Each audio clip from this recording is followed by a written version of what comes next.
Welcome back, everybody, to another edition of the Cats Coverage Basketball Podcast. Michael, we missed you last week, or not last week. The last episode we had was right after the Louisville game.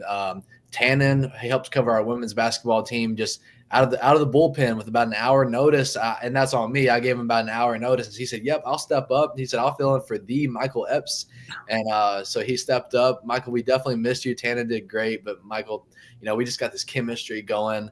People that are watching as well, you notice that Tim's not in here. Normally he is. He's behind the scenes. You can't see him. He can see us though right now. Tim's a little under the weather.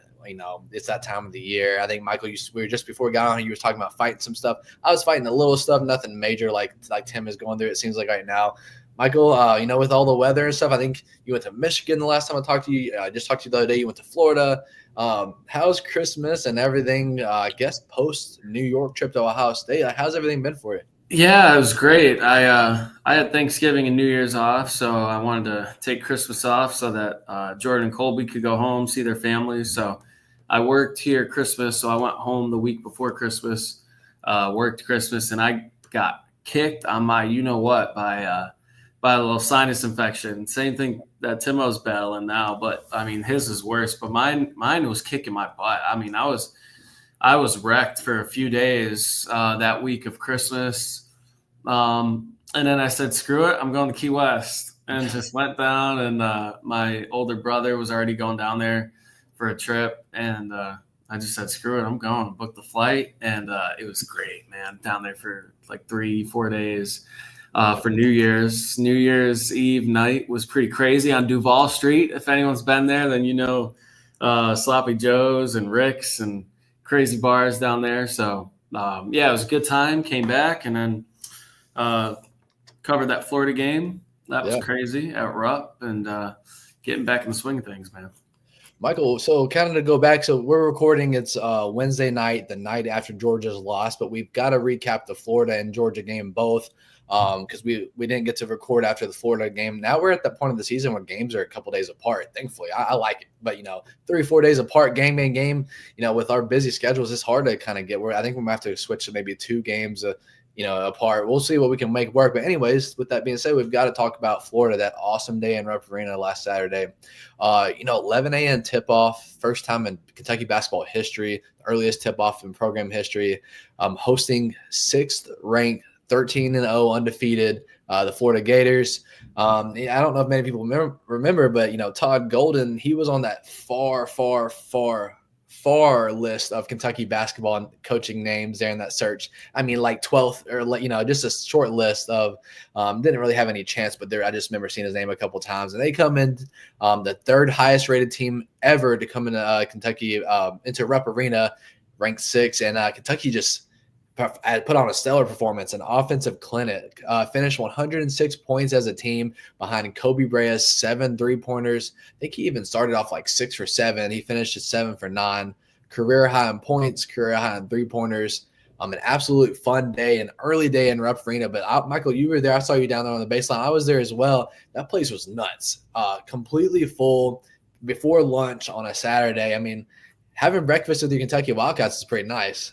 Yeah, for sure. I know some of my buddies were hanging out and some of my friends from the station and whatnot. They were drinking mimosas, a little early brunch action. So, yeah, certainly fun as a fan to be there. For us to cover it, man, that place was rocking. I was trying to think that might be top 5 home games I've covered since being here. And my first season here was the Oscar Tshiebwe year, so 2021-22. Big Tennessee game that year. Ty dropped like 30-something. Place was rocking. Kansas, were you there for the Kansas game where we hosted them? I wasn't there for Kansas. That was a big one. But I wasn't. Mitch and Nicole were at that one. But the Gonzaga game last year was pretty big, even though it was a loss. Arkansas is about to take the cake for sure. That's going to be number 1 by far. That place is going to be rocking. But you hope that this team, won't be too far down in the SEC at that point. We'll talk about that later. But yeah, the Florida game was hype. Certainly a little concerning to see the amount of offensive rebounds that they gave up early in the game. really all morning, afternoon. I was about to say all night, but they made it happen, man. Kobe Bryant was electric. Lamont was great. Did you have 5 or 6 guys in double figures? It was at least 5 for sure. It was a lot. And guys stepped up, and it made me think, like, even before the Georgia game, I was like, this team's going to be really tough to beat at home. Like, no matter what, shots fall at home. You get more calls on the road, and I'm not blaming anything on refs. I know BBM wants to, blame last night's Georgia game on the refs, but you can't. Like, they didn't play well enough to win that game, but like, everything just flows at home. This team's going to be really, really tough to beat at home. So that's certainly encouraging that you won that game, and now you just got to figure out how to go out there and play on the road, man, because that 0-2 in true road games is pretty tough to see so far, and you have another big one this weekend. Yeah. Michael, that's a really good point. I was kind of thinking a little bit last night because I was thinking about, our 3 losses, they all came away from Rupp. So that is a kind of a good point. I think fans, we're starting to finally have enough evidence to really go off of it and make a good case for that. This team's a different team away from home. 12-0 at home. I don't know what the overall record it's on the road, but all 3 losses come on the road at Clemson, at Georgia, and in Ohio State and New York City. 0-2 in true road games. 0-2 in true road games. True road games, 0-2. You lose this weekend, you're going to be in some trouble, right? Yeah. And I guess even though it does sound really, really bad, I guess to be fair, I got to throw in there as well. They did win Duke on the road, not a true road game, but on the road. And then Gonzaga, that I would consider that a true road game. But still, though, it's still, your point stands still, is that this is a different team away from home. They don't shoot as well. The momentum at home for people, I tried to explain it to someone the other day who don't keep up with sports. They're like, we're on the subject of how good they are in Rupp Arena and how historic. I was trying to explain to them how Kentucky basketball is. Like, home advantage is a real thing, and they just couldn't understand that. And I'm like, man, you're really missing out. To have those crowd and then there, it can create a string. Just as we saw at the Florida game, there was 3 times in that game where they went on a 10-0 stretch or greater. And I think the Evan Maya guy or whatever put out Kentucky basketball teams college basketball teams are like 299-0 or something when they do that. You go on a 10-0 run more than 3 times in a game. Kentucky did that and they won. Just an absolute clinic. I feel like everybody gets hot there. I don't think the whole lot of the team has nerves, but like at home, they're all out the way. I think they're more confident. I guess you can go with that angle. And then when you go on the road, kind of segueing between this Florida and Georgia game, that we're talking about, is just 2 different teams. I mean, I just feel like sometimes you go into these, and now we're going into SEC, so that's a different beast itself. But like at Clemson, they're not in the SEC, and we just felt like we were behind the whole game, and that home crowd there at Clemson just rattled us. And I hope they understand they have a lot of road games left on this schedule. They got to kind of get past that and learn how to take that success from home and that confidence from home on the road, because it's going to be a long season if we don't, man. You got road games against the top 2 teams in the country, I think, right? Number 1 is Tennessee. Number 2 is Bama. Yeah. Or no? Bama is back and forth, and so is Tennessee. Bama's 4, maybe. Is Auburn 2? Bama's 4. Auburn's 2. Tennessee's 1. Outside of Tennessee getting beat, they were 1 right before getting beat by Florida. Yeah. Or Bama's 5. Whatever. Bama's one of the best teams in the country. Tennessee, one of the best, despite a 40 or 30-point loss last night to Florida. Yeah. Right. So it's like, who knows what's going to happen really, like night to night. Stuff's going to happen. Weird stuff's going to happen. So that's why you can't hit the panic button for UK after this Georgia loss. But if you lose at Mississippi State, I'm telling you, like, there is something seriously wrong. Because you can't. It's a tough place to play. You almost lost last year before Reed Shepherd hit the game winner in that building. So, but they got to be ready to play, man. They got to bounce back. They got to be more physical, get better on the glass. Now, back-to-back games with 15 offensive rebounds allowed. So you can't keep giving these teams second chance points. You only made 6 threes against Georgia, 6 for 25. Brutal. Only 8 assists to 13 turnovers, I think. They love their assist to turnover ratio. They said it on the broadcast. It's normally like 2 assists to 1 turnover a game. That's an incredible ratio. They led the country. They said they were number 1 in the country before that game. Yeah, then you only get 8 assists on 13 turnovers. Like, that's brutal. So Pope Yeah. talked about it after the game. They're such a decision-making team, quick decisions, seeing what the defense throws at you. And we've talked about that on the pod before about how that could, result in some problems. And it happened there. And then, Amari and Andrew Carr both getting in foul trouble, both picking up 4 fouls in the second half. Amari's with like 17 minutes left in the game.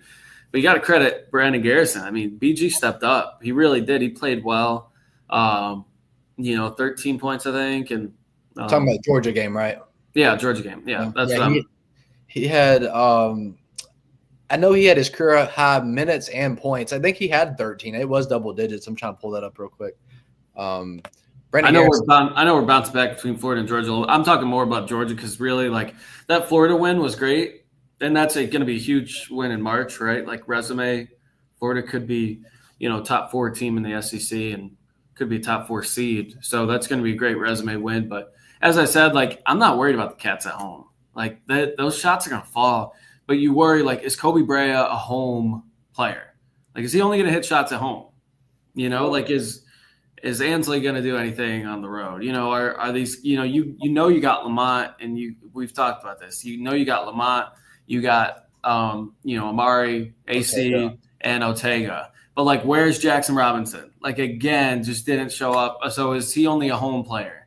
Is Kobe Brea only a home player? Or are these guys going to step up on the road? Because in March, man, you're not at home. Even though if you have a good enough seed, right, then you could play your first 2 games at Rupp. The rare opportunity where they're hosting a regional site, the first weekend site. But if you're not in a good enough seed, then the selection committee is not putting you at home. They're going to send you on the road. How much of an L would that be if you're hosting the first 2 weekends at Rupp and you're not there?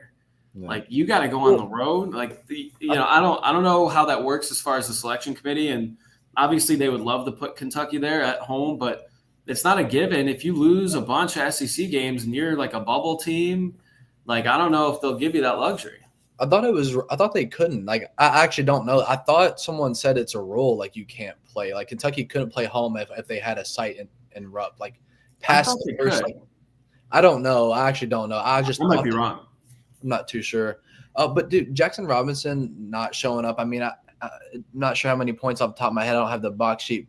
But that's inexcusable. That's absolutely inexcusable. And we let the Duke one go. We're kind of like, is this a sign? It was early in the season. Brush it off. We'll see what happens. And he's had some solid games this year, but he's had more not solid than solid, in my opinion. The ones that were good against smaller opponents, that is inexcusable. If he's supposed to be our guy and he's had just a couple of points on the road when you need him, like, that cannot happen. And I put out a tweet last night about, the narrative that's being pushed for a long time about him being our guy. I know 6 games ago I said that's not the case as Lamont Butler right after the Clemson loss. That I don't know if I ever fully bought in on Jackson Robinson being the guy. I know that was kind of the thing when Mark Pope brought him from BYU, 6th man of the year in the Big 12.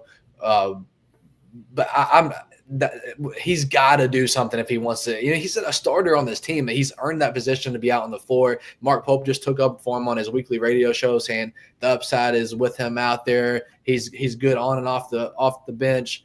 But like, you can't do that. Like, if he doesn't find some success against these tough opponents, he's got to give the seat up to somebody else. I don't know if Kobe Brea is the right choice, but like, that's the number one guy that comes to my head. But the only thing with Kobe Brea is away from home, these defenses have learned how to absolutely lock him down and take away his shot more than anything. We saw it at Gonzaga. They're putting like face guard on him and let this one guy follow him around wherever he goes as the main scouting report.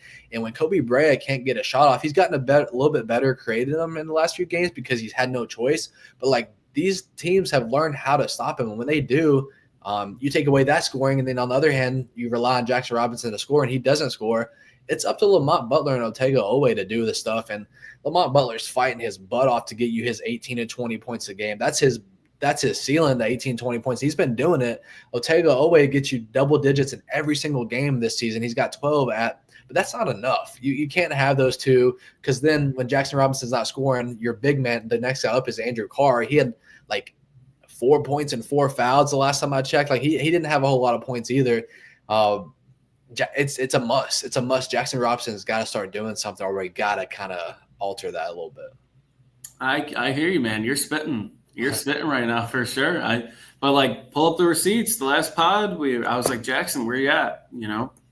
And I like all these guys. It's fun to interview them, and they're all good guys, but they just got to step up, and they got some serious road games. And so playing at Rupp's going to be fun, and they're all going to play well at home, but clearly they showed it in the Florida game.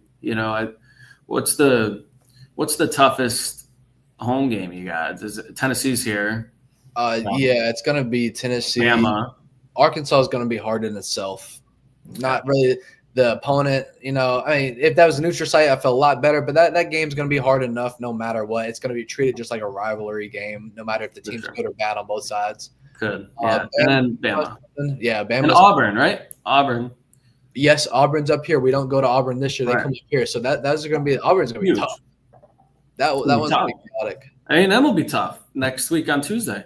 But even the ones who aren't considered the headliners of tough, the floor is still like raised. Like every team, there's no lock at home. No matter the rest of the SEC conference, they're all going to be hard, man. I do think they're gonna. I don't know if they'll go undefeated at home. Maybe there's one loss, but I think they'll get pretty close to being undefeated at home. I just think I think that Florida game proved it to me. Even though the defense was bad and the offensive rebounds. They're just going to score, man. They just score. That's what they want to do. They want to score. They want to shoot their threes, and they want to make them.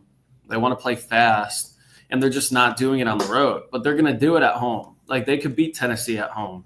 They could beat Auburn. They could beat Bama at home. They'll probably lose one of those. But you look back, and, Cal's best teams were undefeated at home. That wasn't that rare. They did it. And they did it in the Oscar Tshiebwe year, which is why they should have had a better run, but St. Peter's just got them, and they all just locked up. But most of Cal's teams, when they got pretty close or went undefeated at home, they had deep runs, man. Those were those Final Four teams, and even sometimes not. The undefeated at home was. Those were his best teams, and I think this team could do it. They'll probably lose one, but they'll get close. So they're comfy at home, and I'm not really worried about any of those. Even if you lose one of them, it's okay because you'll probably win the rest of them. But I don't know if you lose at Mississippi State, there's really a problem because they don't have reliable offense when their threes aren't falling. And if they're not gonna fall at home, I feel like they really don't take as many threes as they wanted to take anymore. Did they take 25? Was it 6 for 25? Right at 6 for 25. They wanted to take 30, right? Pope said he wanted to shoot 30 threes a game. They're trying to do 30 in every game, and they're not reaching that often. They're not. Because they know they're not falling, and that's the problem. Is so eventually you just gotta. They're not gonna abandon it, but you're not.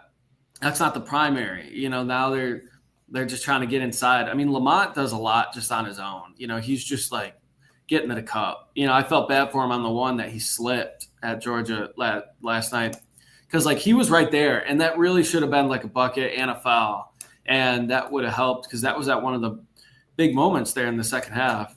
And he just slipped. The announcer just said blown tire. I was like, dang, that's a tough one, but. He makes so many plays like that. Ortega does too.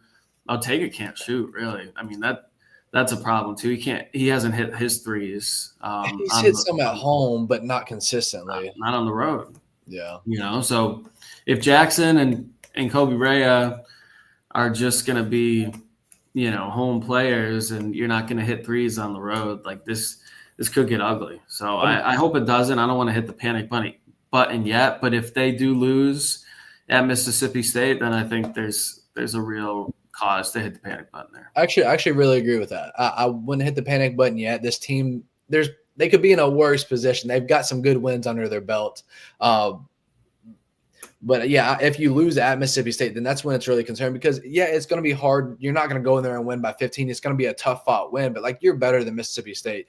I was just going through the box score just now about Georgia, and when you think off the top of your head who needs to be your 6 scorers to like win that game, you're gonna of course go Butler, Carr, Robinson, Ortega, Kobe Brea, and Jackson Robinson. Well, I was just going through this thing, and like this can't happen. Andrew Carr 6 points, and he was in the game for 24 minutes. He only got 6. That's weird. I thought he got more. 6 points and 4 fouls. And then Jackson Robinson had 5 points. I actually thought he had more than that. He had 5 points. Kobe Brea had 6 points. He couldn't get his shot to really fall either. And then you're forced to leave Lamont Butler getting 20, Ortega getting 12, and then a goal. What's the word I'm looking for? An unexpected 13 points from Brandon Garrison. That's not gonna probably happen again. Like he had to make up those points just to keep it within a 15-point game. That's like if you can't make shots, you can't win the game. We saw it plain as day against Ohio State. This team doesn't truly rely on their three. I think their identity is a 3-point shooting team, but they found ways to score around that. It's not a hit or miss, but like your star guys have got to score. I don't know how many times I can hit that before. Like you're going to lose every game if those guys aren't scoring. You're right. I looked up. Yeah, you're right. You can't play at your home arena. Teams are prohibited from playing tournament games on their home courts during the first, second, and regional rounds. Which kind of advantage. Too much of an advantage, probably. Yeah, for sure. I get that, but other teams, would have the same advantage on other years, right? But yeah, for sure. So they're gonna have to go somewhere else. Is it the East or is it the Midwest region? What is it? At Rupp, have they decided which region that? Oh, I don't know. No, I'm not too sure. I don't know. I mean, but yeah, I just wonder, what's the next moment of growth for this team? Like, how are they going to evolve? They're going to have to. If not, then they'll be a bad team, right? But they're going to evolve in some way. Well, to answer your question, Michael, bless you. How they're going to evolve is the same thing we've said on here probably 6 times and said already. You've got to get more physical. I mean, when you just kind of look at Amari Williams' his stature, you'd think he would be the answer, but like he can't stay out of foul trouble. He has some good moments where he fights for the rebound and puts it back up, but some of his other stuff that's more than 5 feet away from the rim, just not confident in. Andrew Carr has made some tough buckets, but he turns around and gives those same points up on the other end. Now I'm going to stick with Andrew Carr and keep him, as the number one option. But like, if you don't learn how to get physical and push these guys out of the way, I know he doesn't have the frame for that, but like, I can't. If I was to sit here and go, how many teams over our games got the points in the paint? It's going to be embarrassing. But it's every single game. Points in the paint are just ridiculous. Offensive reboundings. How many games have we been out rebounded this year? So many. You've got to find a way for Amari Williams to be more efficient. Andrew Carr to be more of an anchor in the post. I think you just get what you get from Brandon Garrison. I think he just needs to be developed a little bit more. He's got the body, but I just don't know if he's got the skill set. He has flashes. Ansley Almanor, he's got the body size as well, but I don't know if he's got the offensive talent as of today. But, like, we've got to figure something out. I mean, we get wrecked in the paint every single game. This is obvious, but that's the closest shot that every team wants is right up at the rim, and we're just letting them have it every single game. And then if you just have your shots falling, then you're golden. But, like, that's our biggest weakness, and it's happened game after game after game. And if we don't do something about it, man, we're going to keep losing. Yeah, man, I'll never forget being up at Michigan State covering Tom Izzo, and he always talked about how he'd bring in, like, the football players, or, like, he'd bring in pads, and they'd have to wear pads in practice. Yeah. And, like basketball players wearing football pads in practice, and that got them physical. And it proved that they were always one of, if not the best rebounding team in the Big Ten for the last 25 years. Right. So, and it worked, and it works in March because you need physicality and you need guards that can hit tough buckets. And I feel like Kentucky can still get there. I really do like Brandon. I think that was a big game for him. And I feel like you're down double digits. Amari picks up his fourth, has to sit, and Brandon just stepped up. And that run happened with Brandon in the game. He made some big plays. Like I feel like you can't, restrict Amari at all, but I just feel like Brandon needs more minutes. Give him more chances. He's going to make mistakes. He's young and he's raw, but he can make some big plays. You can't dump it down to him, but you're not dumping it down to Amari either, right? So, can Brandon handle the pick and roll game as well as Amari? I don't know, but I just think there might be something there. So try that a little bit more. And you need Andrew Carr in the game with him because that's what really worked for a little while there. You know what? I've said this for a long time, and I still believe it. And a lot of coaches don't seem to do it, and that it kind of makes me, it's like no coach will do it, but I think it, then maybe I'm wrong. But anyways, tonight, the Georgia game would have been a great example. I think every team needs to have their type of guy who can't do anything but be a brutal shoulder, maybe like a Lance Ware. And like, man, this ain't your year to be the star. Go out there and give up all 5 of your fouls. And put them out there and just say, hey, you're going to get 5 foul out of this game, but you're going to get away with 10 or 15 plays before you finally foul out. They're not going to call you 5 straight plays. You have a football player off, a freshman, a sophomore off the football team who isn't going to play yet. That's the Deion Walker size. Put them out there and just say, hey, your thing with us on this basketball team is to go out there and be a brute under the rim for about 10, 15 minutes of the game, wear out their other guys, and then we'll put in our good guys. Like, I just don't understand why coaches don't do that. You have a player to give 5 fouls. He doesn't have to give you 5 points or 10 points. He can go 0 points and 5 fouls and make a big difference. Lance Ware would have been great on this team. Yeah, they just don't have depth in the front court for that. I mean, they don't have enough depth as it is, and they don't have, on the road, they don't have enough scoring to give up one of those 5 players to just get nothing, because too many other guys are zeros right now, basically zeros. So you need more than like 4 guys to contribute to win these road games in this conference. I mean, it's a real deal. And, they talked about it, 9 teams in the top 25, 6 in the top 10, 4 in the top 6. But like the whole thing is real. Georgia's, was not – what were they picked to finish in the league? I mean, they weren't picked to finish that high. They lost 4 or 5. Yeah, 4 or 5. And you just lost down there. I mean, and now you got all these other road games that you got to go and battle in, and you can't just lose every road game. So let's see. Let's see on Saturday, man. That's all I can tell you. Then one thing that worries me as well, but I don't think we have an answer or another way around it, is with Kerr Kriisa out, Travis Perry is getting those minutes. But when he comes in, there's almost no offensive production from him in terms of scoring. He hit a 3 last night, but like when he comes in, it's to run the ball and distribute it. It's not to score, and he doesn't really ever score when he's in. So it's like when you've got to give Lamont Butler a break because he's got to be forced to get 18 points, 20 points, and fight his ass off.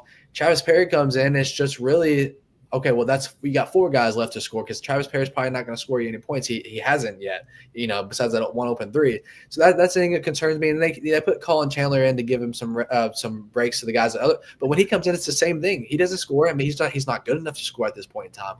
So it's kind of like our depth is a little bit of an issue. We've got only about 6 or 7 consistent scorers. When those 2 or 3 guys come out of those 6 or 7, the guys that come in drop off offensive completely. And like when Lamont Butler went out in the first half, that last 10, 12 minutes of the game, the first half, they went on a 28-11 run. Georgia did. So we went into halftime down 12, 13 points. Now in the second half, we got it down to 55-50, I think, and it was never that close again from there on with about 12 minutes to go. Just clawing your way back the entire night. Could you imagine how good they'd be if Reed was on this team? Yeah, he would be good. I know. I'm sure you probably saw the chatter online about him going to the G League, and they're like, "Well, he should have stayed another year." I'm like, "No, he shouldn't. He got $40 million, guaranteed 20. He went down to the G League and dropped 49 points. He's going back on Sunday," he said, to the Rockets. He made the right decision. But yeah, could you imagine him on this team? But then I was thinking about that before he dropped 49. I was just thinking, he's only been in like 11 minutes a game, isn't scoring. I was like, I wonder if he's thinking about what it'd be like. But then I was thinking about this team. I was like, you couldn't just plop him. Like Lamont Butler probably doesn't come here if Reed's here.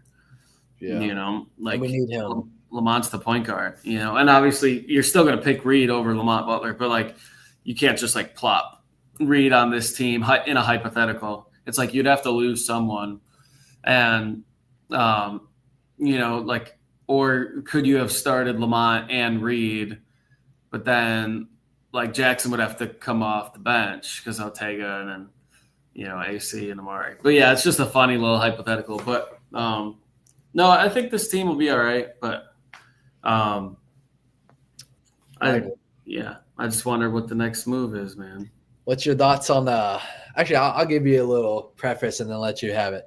45 whistle blows, or actually more than that, 45 fouls, confirmed fouls in 40 minutes of action. Absolutely brutal. I even said it in the middle of the game. I said, if you reverse the calls, or I'm sorry, if you reverse the scores when Kentucky was losing, and if you reverse the scores, I would still say the same exact thing. That was brutal on both sides. I would argue a little edge, a little bit more worse on Kentucky, but it didn't cost them the game. But it was just, in terms of just being a neutral person and not caring who wins that game, that was awful to watch. They averaged over one every single minute. Yeah, there was a long game. It was like what? Wasn't it like 2.5 hours? It was. It went till like 9:30. Yeah.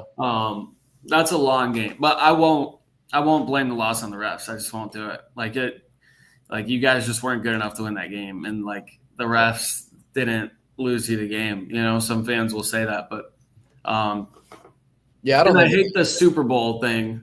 I'm done with it. Oh, that clip, I'm sure you saw it, of Ortega barking. He was like, "This is y'all Super Bowl." Like, no, like that needs to be done. Like that was Cal's thing. I disagree. Trace, I told you this. It is their Super Bowl, but you can't say it, because when you say it, it's arrogant. And that when your coach and your players are saying it, it's just arrogant. Like, just don't do it. Like, it's understood that this game is the T-shirt night, that the opposing arenas are doing the T-shirts, the giveaways. Like, this is their big game, the biggest game of the season for all of them. So are you saying – but it's not – you can't say it because you sound arrogant, and you don't deserve to be arrogant because you haven't won a natty in how long? 13 years. 12, and 12 – probably 13. And you haven't been in the Final Four in – since 2015. 8, 9 – 10. So are you saying, let me make sure. You haven't been out the first weekend since 2019. Like, you are not good enough as a program right now to say that you are everyone's Super Bowl. You know what? Kansas and Duke is everyone's Super Bowl, not Kentucky. So you can't keep barking it. Don't do it. Kansas has had one championship in that run too. But I want to make sure I understand what you're saying. Are you saying they are their Super Bowl, they just can't say it, or you're saying they're not their Super Bowl at all? They are. But you can't say it, because when you say it, it sounds arrogant. You're just arrogant. Like, yeah, we're coming in. We're your Super Bowl. And then you lose. Like, you're losing. But I think they're saying more of like, did you see those students camping out for 24 hours for that? And as a T-shirt night, 750, set their record for attendance. Like, when Kentucky comes to town, it's a big deal. I think that's what they're saying. I know if we haven't had the success to back it up. If you win, then that's something else. But you lost at Clemson, and you lost to this one. And Pope, after Clemson, said, yeah, this was their Super Bowl. Like, they treated it like a Super Bowl. Your head coach said it. Like, it's disrespectful to other programs, I think. I think it's too arrogant. Like, you're being too disrespectful, and you don't deserve to bark like that because you've done nothing to warrant that bark. You got to back it up, man. And they're not doing it. I would say in the alternate side of the argument is like Kentucky's got the history to back it up. Now, in recent years, they haven't, but they've earned the right to say that, because Georgia's not going to do what they did in terms of fan attendance in their next home game. Yeah, they lost, so then it's like really embarrassing. It's like an old takes exposed type of thing. But like every arena that Kentucky basketball goes to is a sellout, and like Kentucky puts ass in seats, and I think that's what their angle is with that. You combine the whole starting lineup's age, and it's still younger than when Rupp won those 4 titles. Like, I'm joking, but really, like, they're all too young. Like, it's not the same anymore. Like, you've won 1 title in the last almost 27 years. Really? Yeah, that's fair. That's fair. 1. But like, see, Duke got how many? Kansas got 2.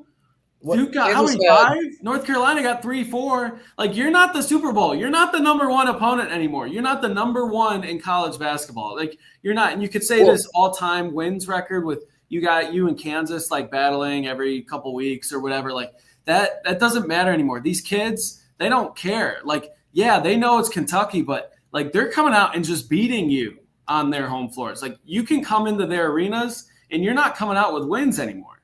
So like Kansas has won. It's a park. I don't like it. Well, Kansas has what they won in 2020. I think they've won one since the last time Kentucky has. If anybody should be saying it, Bill Self has 2 titles. He got the Mario Chalmers one and then the one he just got. Those have been since 2012. Actually, I'm talking about what in the last 30 years or 27 years. Kansas has 2 titles in this since the year 2000. Kentucky's got 3 in the last 30 years. 96, 98, 2012. If you're talking 27 years or like since 2000, the last 25 years, the last quarter century, Kansas, Duke, and North Carolina all have more titles than you since the new millennium, the 2000, last quarter century, however you want to phrase it. That's a fact, yeah. But people don't care as much about Kansas or Duke coming to their town as Kentucky. Like Kentucky puts ass in seats and puts revenue into the building, like and views on terms of ESPN and the broadcast. I think that's what they're trying to say. It used to have the winning success and the title, but like, yeah, that if you make that point, that's true. Yeah, that we got to leave that part of it out. But they camp out for Kentucky. I mean, Duke is other ACC team Super Bowl. That's true. Not Kentucky, right? So it's, Kansas was like Mark Pope Super Bowl last year. Imagine like Bill Self saying, yeah, this was your Super Bowl to Mark Pope. Mark Pope's like, chill on me. Like it's kind of offensive, right? Like think about Mark Pope in his job last year and Bill Self going up to him and was like, this is your Super Bowl. Or like Kansas players last year, like Dwan Harris and the others, like barking at Jackson Robinson. Dwan Harris barked at Jackson Robinson and said, this is y'all Super Bowl. That's the same thing as Ortega barking at it last night. It's the same exact thing, and it's disrespectful. It looks unless you can back it up. But it looks bad when you lose, though. That's the thing. When you lose, it looks bad. But in every other game that you win, then it's like, that's okay. He was right. But when you lose, it's kind of like, okay, you got me. I was wrong. Like when you lose, it looks really bad. I'm right there in agreement with you. I just don't think they should do it because it's arrogant. And like, arrogance only goes so far, really. Like it works sometimes, and yeah, you have the history to back it up, but like not lately, man. The last 8 years have not been that nice to you. Oh, I know. Yeah, I'm in agreement with you, but it's been a mid 8 years as a college basketball program. So you're like, in terms of the last 8 years, you're not everyone's Super Bowl anymore. But then you factor in everything else. It's like, okay, fine, but it's all about like right now. You got to show up, man. You can't live in the past anymore. And I feel like they need to earn that before they can say that again. That was Cal's thing and the swagger and the 4 Final Fours in 6 years and whatever. And like, yeah, we're everyone's Super Bowl. Then when you rarely lose one on the road, then it's like, yep, they got us. Like, oh, they shot the lights out. Cal would always say, oh, they shoot their best games when they play us, right? And that's still fine. Like Georgia shot fantastic last night. They shot better than they have all year. Like, yes, it is. You're the Super Bowl, but like you can't say it anymore. You can't back it up anymore because you keep losing and you are not doing anything in March. So you're really not at the same level that you used to be when Cal like started saying that. And then the fans said it and they'd bark at it on Twitter with your fan rivalries in the comments. And like, yeah, that's a good little chirp, but it's not really valid anymore. It still is, but it's not enough to where you should keep saying it. And your coach should be like, that's a fan thing. That's really what it boils down to is like, if you're barking at Tennessee's fans or whoever's fans, like, we're y'all Super Bowl. Just like, Tennessee is Kentucky's football Super Bowl. It's like, oh, like you guys want to beat Tennessee and Louisville, whatever. But like, this is your Super Bowl. That's a fan thing. But that's not like your head coach after losing at Clemson saying, oh yeah, that's the Super Bowl. And like your players chirping during a game. It's like, save that for the fans, man. Just go out there and play. It looks bad when you lose. I mean, there's no way around it. When you lose those games, it does look bad. That's for sure. I mean, at that time that he said it, during the game, but yeah, after it's over, it looks bad. You got to kind of oh, they got me tonight. Shouldn't have said that one, but I think it's bad either way. But that's just me with the unbiased opinion. I know you like it because and obviously the fan base is going to like it, but yeah, it's I don't know. I don't think it should be said. I think you got to go out there and you got to prove it, man. And so they just haven't been proving it. But speaking of proving it, Kentucky's got their 3 next games. You lose at Georgia. And now you got 3 ranked games ahead of your schedule, back to back to back. No breaks in this conference, for the rest of the year. And then right after that's over, man, you go right to the SEC tournament. Then it's going to even get worse. You play all those teams in a handful of 3 or 4 days, and then you got March Madness. So up next, Kentucky's got at Mississippi State, ranked 14th in the country. Now, these ratings are as of Wednesday night. Well, I guess it'll still be true as Saturday, so never mind. But 14th, and then right after that, you're hosting number 10 Texas A&M and Lexington. Then you also are hosting number 5 Alabama. Then you go down to Vanderbilt right after that, where we always have issues with. So it's not going to get any easier no matter who you put in front of you the rest of the way, because the entire conference. I mean, South Carolina is about maybe your only chance, but that's if you're at home. That's not at we can't win at South Carolina either. So I don't know, man. I mean, how many games do you think you're going to lose in this SEC? I'm probably saying 7.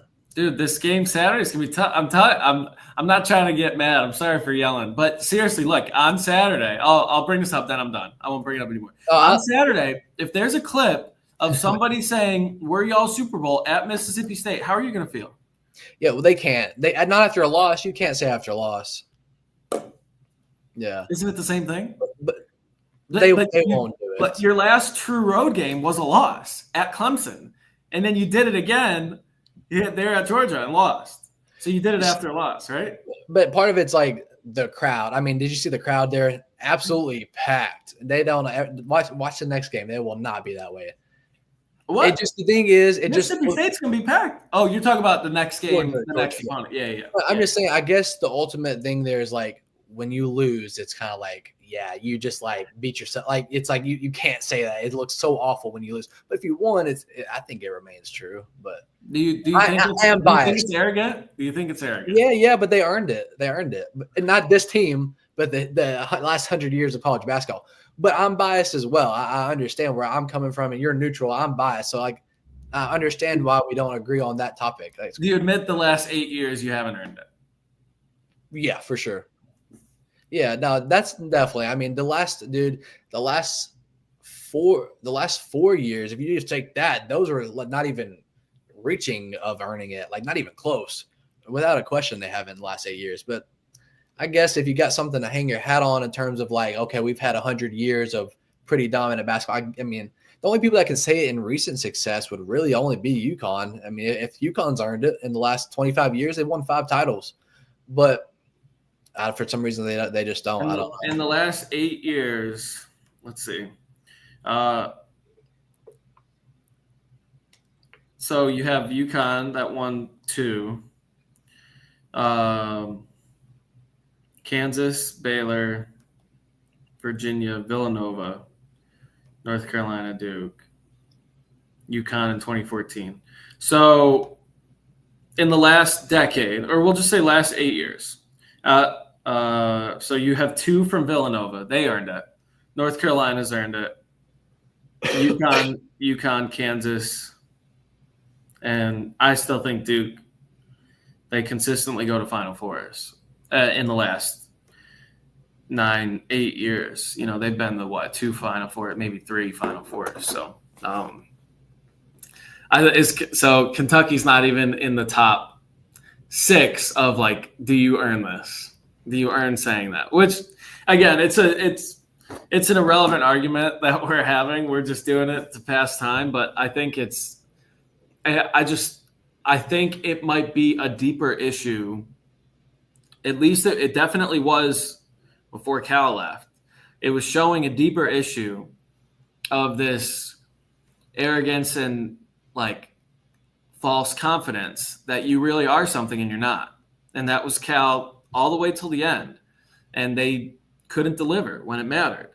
And I thought this was a new era, right? This is Pope coming in motivated, ready to prove himself, win a title for the school that he played for, where he won one here as a player, like trying to bring this program back.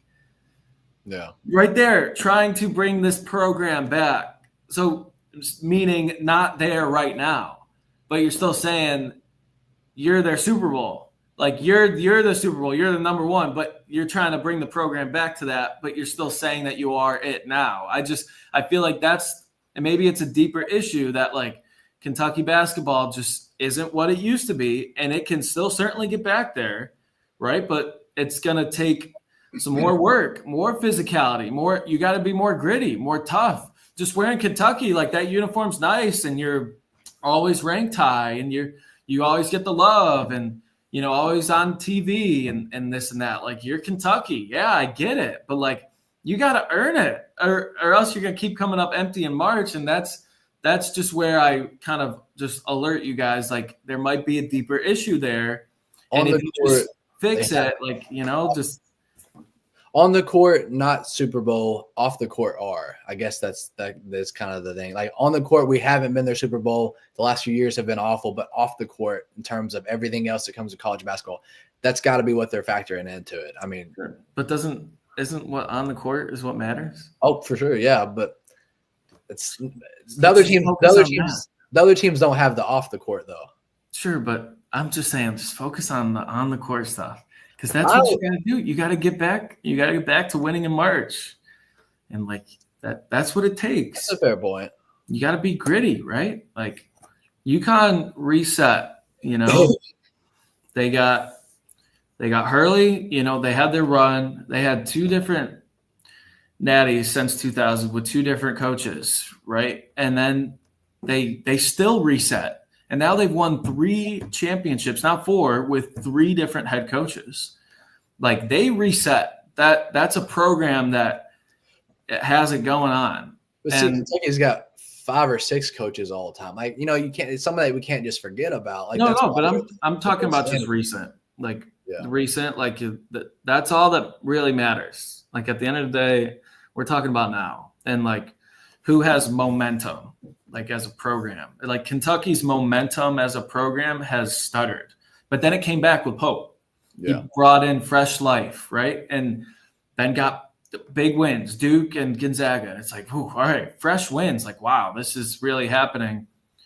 But then like the little, like the Super Bowl thing, I just feel like that resets you. Now you fade back to your bad habits before under Cal. And like, I know it's small. It's just a little 2 words. It's just Super Bowl, but it means something. And all it does is amp them up. If you're like, when Ortega said that, it's like, you think we're the Super Bowl? All right, bet we're about to go beat you. Like you're giving them more fuel to the fire. You're giving them more motivation. Like you need to have the motivation. You need to treat every other game like every game is now your Super Bowl. Like if you're Kentucky, you have to, like, you got to go out there and make it happen. Like in like that game, you should have treated Georgia like your Super Bowl, and you didn't. You were embarrassed on the road. Like you were weak. Like Georgia beat you, and like I get like wins and losses are happening, but like that phrase, if I was Pope, I would eliminate it. I'd say nobody's saying that anymore, because no, we're not everyone's Super Bowl anymore. Like we need to go prove it. You really don't like that. If you go have that mentality, then you can go win a championship. But with this, like a little like it's not championship stuff, man. I'm telling you, UConn's not saying that, and they are like right. Every Big East or whatever out there, like everyone's Super Bowl. But they're not barking that, man. They're just going out there and playing. They're also not battling the SEC all year long either. I mean, they got a little bit easier run. But Duke too. Duke's not saying Super Bowl.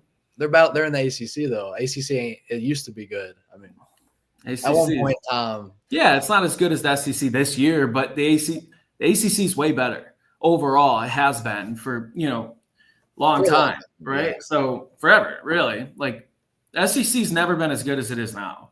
And so, yeah, SEC is for sure the best conference in the country, I think, in basketball. But like I'm talking before, like Duke's never been saying this.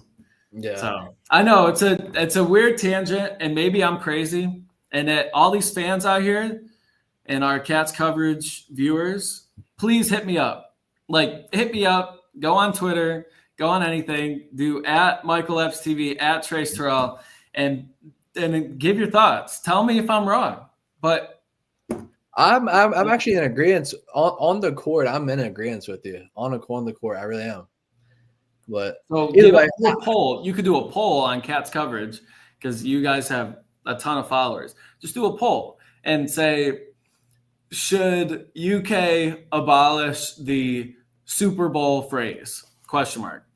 Should it be abolished? And the fans are going to vote no because they agree with the Super Bowl thing. But should it be abolished? It should.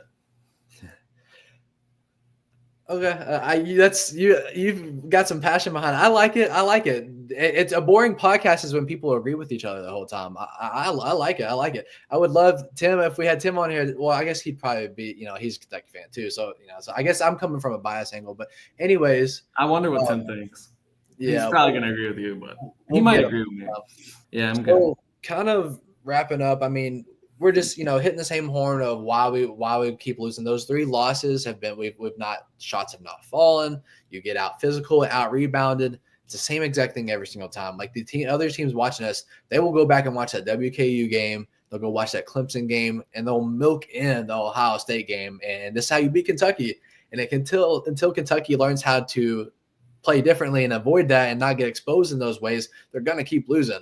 So if surely in practice, I mean, I don't, we know this team can shoot. They are shooters when they're falling, but if they're not working on, and I feel like I've been saying this for 3 weeks, but if they're not working on straight physicality in practice, I think they're wasting their time. So you got up next Mississippi State. That arena is going to be wild, and it seems like every team in the SEC has got 2 big men that are 6'10" and big shoulders. They've got multiple Amari Williams frames, and we've got 1.5. Andrew Carr's got your offensive, but he ain't got your defense or the size. And that's really it, man. We're gonna lose until we fix those things. You have BG. You have BG too, and I think that could be the wild card here, is if he really starts to flourish here in SEC play. And it's possible. I mean, the guy's got a lot of talent. McDonald's All-American, right? They've been waiting on him to break out, and this could be the time. It might not, but at least give him, that's what I'm saying, give him some opportunities to try to flourish. But besides that, yeah, I think the physicality is important. But I take BG over Ansley. I'd take Brandon Garrison over Ansley Almanor in the lineup. Sure. I'd take BG over him for sure. Oh, for sure. He's way more talented. He showed it in that game. But, I was asking Lamont about the rebounding after the Florida win. And he was like, yeah, it's not just on the bigs. It's on the guards too. We still got to find a body and, hit somebody, get a butt in somebody and go grab those loose balls and those long rebounds that the bigs aren't going to get, So it's on the guards too. I know they want to get out and run, right? So they're trying to get ready for their fast break, but they're not really running much anymore. They're not playing that fast. And that's what opposing teams want. Opposing teams want you to play slow. So it's important for the guards to work on rebounding as well, man, and get in there, get scrappy. Ortega for sure. And if they start fixing this rebounding margin, then they'll be all right. Because even if their guards are coming in to help rebounding, then you're not getting fast out and fast breaks anymore in transition. But you're at least not allowing second chance points. You're at least having more possessions than they are, or at least more field goal attempts than they are. So that's important. So at some point you just got to say, all right, all 5 guards get down there, go get on the glass, like put a body in somebody and get these rebounds, because we cannot afford to allow 15 plus offensive rebounds a night. I mean, that can't happen. So I liked when Lamont said that too. It's on all of them. Yeah. And Mark Pope said that just about an hour ago, said the exact same thing on his call-in show. It is on the guards too. He actually said it's more on the guards than the big man. He said, I'm more concerned of the guards. And so that's what good. you're saying, Correct. One thing that I've kind of just thought about that I think over the last few weeks when we've not been that consistent, shots aren't falling in these certain games, all of the losses. We've had one guy step up and do something crazy, and it's almost like trying to hide those mistakes. Like at Louisville or against Louisville, Lamont Butler went off 33 or whatever it was. It went off 30 points. Against Florida, Kobe Bryant went off for 7 threes. Just these guys go nuclear. We lost to Georgia, but Brandon Garrison found you 13 points that you didn't have in the projected production. And so I just think like for a little while we've been kind of making up for our mistakes with these extra things that weren't accounted for. But like, when those don't happen, what happens? One last thing on Jackson Robinson. At this point, for people watching, we're just fresh off the Georgia loss. We're 14 games into it. Are you still supportive in him being in that starting lineup at this moment, or do you think he needs to kind of take another 6-man role? Yeah, I don't think you have enough depth, really. I mean, you want Kobe Bryant off the bench. That's kind of the point, right? You want the sharpshooter coming off the bench. You could just swap them, and then have Kobe start and Jackson off the bench. You could. I don't know how much that'll solve, really. If you had Kerr and you had a loaded backcourt, then you could try new things, right? But without Kerr, and you're just trying to get there with Travis, and I don't know if you have the guard play right now to really work on it. And plus, I feel like Pope kind of probably just promised Jackson that he'd start this year, and not that he's unable to go back on his promise. I'm sure Jackson would buy in to whatever the team has to do to win, right? But I just think that was kind of the deal, and Jackson probably should start at this point, unless you really feel like last year being Big 12 6-man of the year was really something, and maybe he will unlock something just to sit for those first few minutes and come off the bench and make some plays. Like, that's fine to try it. I don't know if they're really going to try that at this point. I feel like it might be a little, I don't know, it might be a little late for it, and they might not have the guard play to be able to, just tinker with it. Yeah.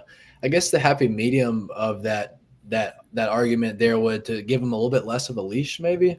If he comes in and he started off like 0 for 4, just couldn't hit a shot, maybe skip out on 5th and 6th and take a little while and shoot it next half. Like maybe give him less of a leash. I don't know if that would fix things, but yeah, I could see how those conversations would be like, you're our guy. I mean, they built the team around him is what it seemed like this offseason.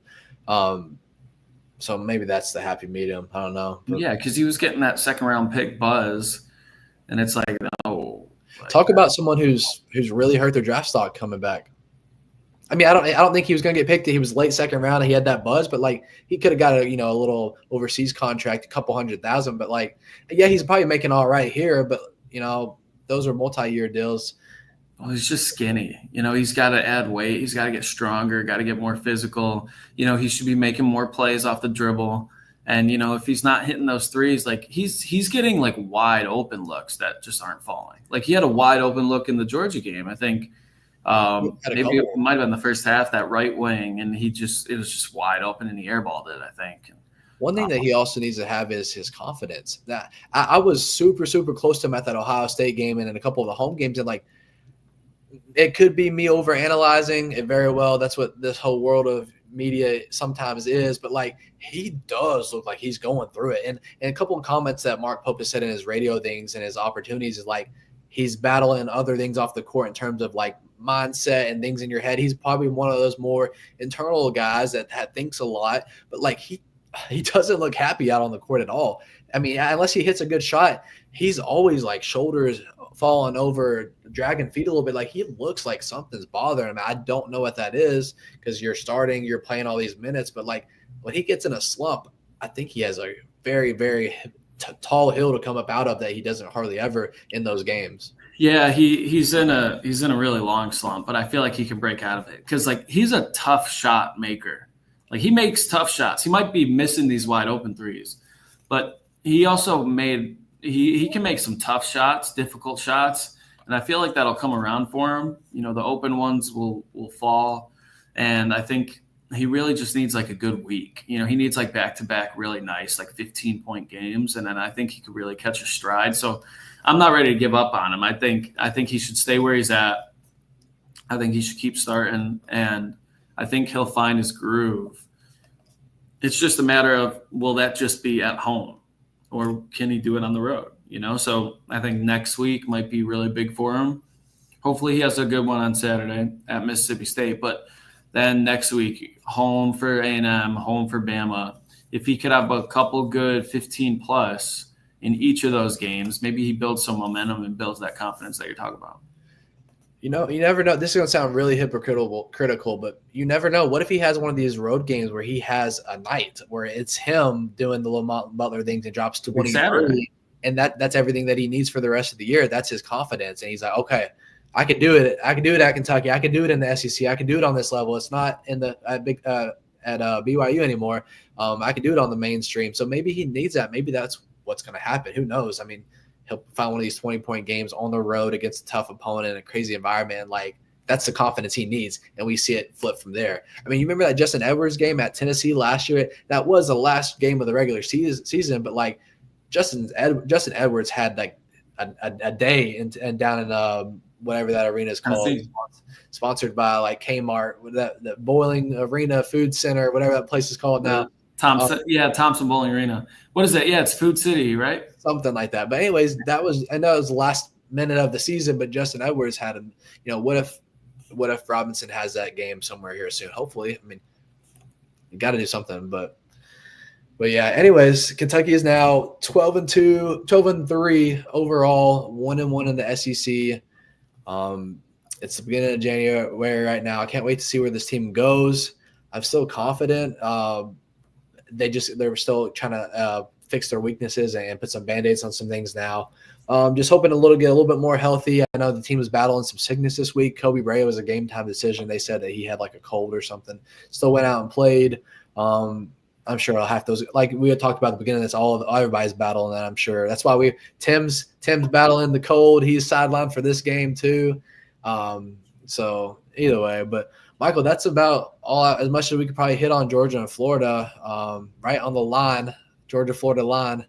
And then so we'll head to Mississippi State next week. Do you have any other hot takes before we close this one out? I think that's it, man. Just got to see. If you lose Saturday, I'm a little concerned, but I feel like they can get it done. If that's very telling. If we lose Saturday, you start kind of get the big eyes and start putting stuff on paper and like, okay, we got to address this or we're not, we can't go backwards. So Saturday's a big day. I don't think it's one of those ones you can say it's the biggest game of the season or whatever, but like you lose back to back, and that would be 3 of the last 4. No, I'm sorry, that would be 3 of the last 5 because you got Brown and Florida that you won. You start to get a little concerned because the SEC is going to be very consistent in all these games, and you're going to get the same Georgia game over and over and over and over again. Then that'd be 0-3 in true road games. Yeah, it's unacceptable. So I think Pope said that about the rebounding, like it's unacceptable. It's like a focus thing. Just got to be more focused. When a shot goes up, just stay in the moment, stay focused, and go ahead and go grab that basketball. So I'm sure they're working on it here in practice, and but it's a tough turnaround. They're gonna fly out Friday, and this weather, right? Weather could hurt them, but a couple big days of practice for sure. So we'll see how they do. Michael, you're probably used to all this snow, aren't you, from back home in Michigan? Yeah, I'm used to the snow for sure. They were all worried here at the station about the snow and put reporters up in hotels and had people sleep here at the station overnight. I was like, oh wow. I was like, guys, come on. I've been driving in this my whole life, but there was there was a good amount of ice, and it's scary for sure. So I hope everybody out there was okay and battled it. And we're getting more snow here this weekend, but it's starting Friday, so we're not going to have a high school football or high school basketball show because no teams are going to play. Yeah. So that's a bummer for us there, but hopefully everyone's staying safe. Yep. All right. Well, this snow, I've loved it. I'm one of those people that like it. A A lot of people don't. I like it. It's different. Kentucky's not gotten this in about, I think, since like 2015, like gotten this. And it looks like we're about to get another dosage this weekend. So I'm not making the trip to Mississippi State. We'll be locked in this snow watching them take on the Bulldogs. So tell people where they can find your work. I know you said on Twitter, Fox 56. Where else can they keep up with all your stuff before we exit this one out? Yeah, just the website. Just tune in. Jordan and Colby doing good stuff. Colby was at that Mississippi State game last year. That was fun when Reed hit the game winner. But, yeah, we don't have anyone going here Saturday. Everyone's just hunkering down. But, yeah, man, we got EKU. They're getting conference play going as well. So, yeah, man, just tap in. But, yeah, big couple weeks for the Cats right here. I'm going to go down to the Vandy game, though. Okay. And then the Tennessee game for sure. Yeah. So. Well, everybody watching this, thank you for watching. We're on the Field of 68 network, as you see up in that top corner, Cats coverage. We've got Michael Epps running the sports reporting of Lexington news market and the sports market. Tim behind the scenes. He'll be back next podcast calling us game as of for the athletes or something. Keep up with us you can see this recording on YouTube, Cats coverage. It's going to be on our Facebook, Twitter, all that stuff. Y'all know where it is. Thank you for watching, and we're seeing our numbers grow each time. But if you can also like it and share it, that helps even more. It's free to do, free way to support. If we provided you any value and content tonight and entertainment, that's a free way to support it. This is a free podcast. Anyways, y'all know the deal.